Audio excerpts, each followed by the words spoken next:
I've been uploading YouTube automated videos for the past week to see if it's really as good as everyone is hyping it up to be.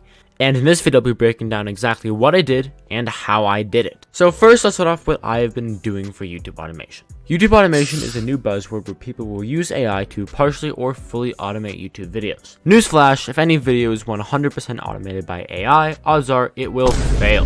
But you can see success from using AI. So if we look at the YouTube studio, we can see what my channel has been doing. So far, we've gotten over 42,000 views, and we are currently sitting at 90 subscribers. Now that is not bad for a 100% new channel that I started a little over a week ago. So what did I do to get to this point, and how did I use AI to help? So the videos that I'm uploading are presidential debate videos.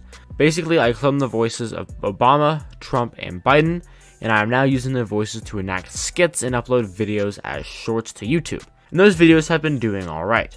I'm working on refining the process, but so far the videos have been getting around 3,000 to 8,000 views on average. This idea first came into my mind when I voice cloned Andrew Tate in my previous video. Since I had already gotten the software figured out, I decided I might as well use this to make other presidential shorts. Other people's videos have been getting tens of millions of views doing the exact same thing. So I decided I was going to start making these types of videos. But of course, the most important part of these videos is the voice cloning. And it is actually shockingly easy to clone someone's voice. All you need is around 3 minutes of vocals and some software, and then you're done. You will need the basic subscription to 11 AI Labs, but the first month on a Google account is only $1. After buying my subscription, I just grabbed some clips of each president speaking, and then I plugged them into the software. And just like that, the voice cloning part was done. Next, for the background footage. There's a few common options that most people use for backgrounds, and I got some of all of them to rotate through the videos. These options are generally Minecraft parkour, CSGO surfer, or GTA stunts/races. Now, I didn't try this for my first option and instead opted for a more unique approach. I decided to do the weirdest life hacks as the bottom video. I figured this would grab people's attention and make them watch the entire video. So I quickly signed out of my YouTube account, went to a guest account, then searched for the best condom life hacks. And it took me a surprisingly long time to find the video I was looking for. But I used that same background when I uploaded my first 2 videos with weird life hacks, and view-wise they did pretty well. However, it was not good for my channel's longevity. Those videos had a far lower like conversion ratio, and in turn they also had a smaller subscriber gain percent. For example, my first video with a condom life hack has 7.1k views and 8 subs gained, yet one of my more recent videos has 3.9 thousand views but 14 subs gained. So now that I knew these videos had potential, I decided to use AI to partially automate the scripts. This part is actually fairly easy in theory. Just use your best video scripts and other video scripts that have worked and plug them into ChatGPT, and then have it generate you a script using a formula. Easy, right? Nope. Most of my scripts include curse words or the presidents brutally insulting each other, and ChatGPT doesn't like the presidents calling each other fat fucks. Luckily, there was a solution. Jailbreaking. This is a mechanic where basically you give ChatGPT a set of parameters and it allows you to bypass or bend the security rules. This works because of ChatGPT's limitations in how the jailbreaks are formatted.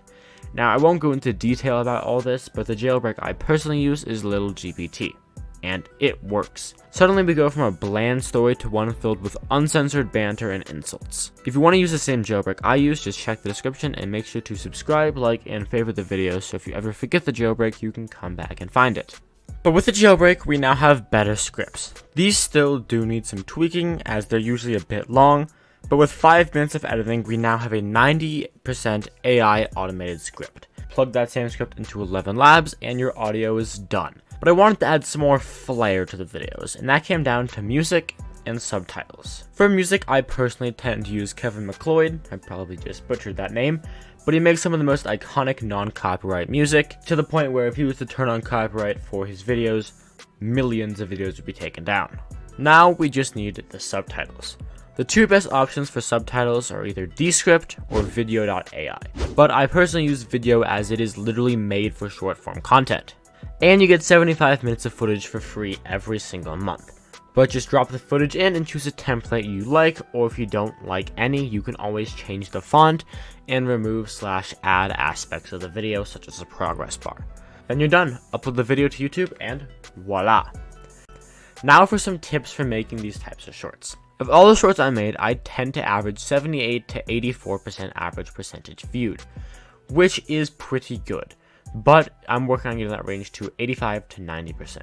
You should have a minimum of 75% if you want the video to do well though. Some ways to boost this can be experimenting with different sound effects, more visuals, and a more engaging story. And the average percentage viewed is a huge part of how the video will do in the algorithm. You can see my least viewed video has 68.5%, while my best performing video has 81.8%. The only other statistic that you really need to focus on is swipe ratio. This is basically the impression click-through rate. Again, the higher the better. You definitely need to have over 50% to have a decent video, and generally I shoot for the 65 to 80% swipe ratio range. Again, my worst video has 58.3% swipe ratio, while my best has 73.5. So how do you increase this stat?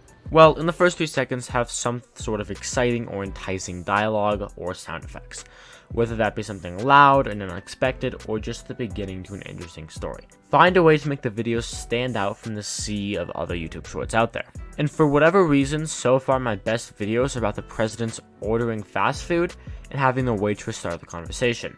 I really have no clue why, as some of my other videos have far more interesting and engaging topics, but I guess people really like seeing the presidents eat food.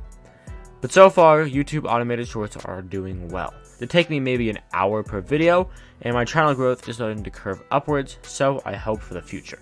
I'll update you guys 1 month and 2 months into this challenge, so make sure to stay updated by subscribing and liking the video. See you guys next one. Peace out.